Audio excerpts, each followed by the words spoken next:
Hello guys, আজকে যাচ্ছি একটা কালী পুজোর নিমন্ত্রণ বাড়ি। তবে আমি একা না, সাথে আমার মা আর ভাই। চলো যাওয়া যাক। চলে এসছি গাইজ কালী পুজোর নিমন্ত্রণ বাড়ি খেতে। হ্যাঁ, এক্স্যাক্টলি, খাবার নিমন্ত্রণে করেছে তো খেতেই তো আসবো না। যেখানে আসার ছিল চলে তো এসেছি, এবার খেতে দিয়ে দাও। এ বাবা, শুরুতে খেলে হয় নাকি, আগে ঠাকুরটা দেখে আসি। চলো। এখানে লাইটিং ডেকোরেশন খুব সুন্দর করেছিল, তোমরা দেখতেই পাচ্ছ। আর সত্যিকারের সাজানোটা অপূর্ব হয়েছিল।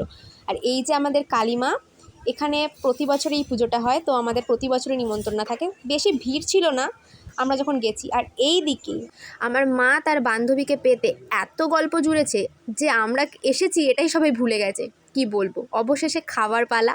খাওয়া তো স্টার্ট করে দিয়েছি। আর এই দিকে আমার ভাই তো গপাগপ মুখে পড়ছে, কারণ ও তো খেতেই এসেছিলো। আর মোটামুটি সবারই খাওয়া কমপ্লিট, তো এবার বাড়ি যাওয়ার পালা। তো বাড়ি যাওয়া হোক। বাড়ি গিয়ে তো ক্লান্ত হয়ে গেছি। আজকে ভিডিওটা এই পর্যন্ত। Love you all.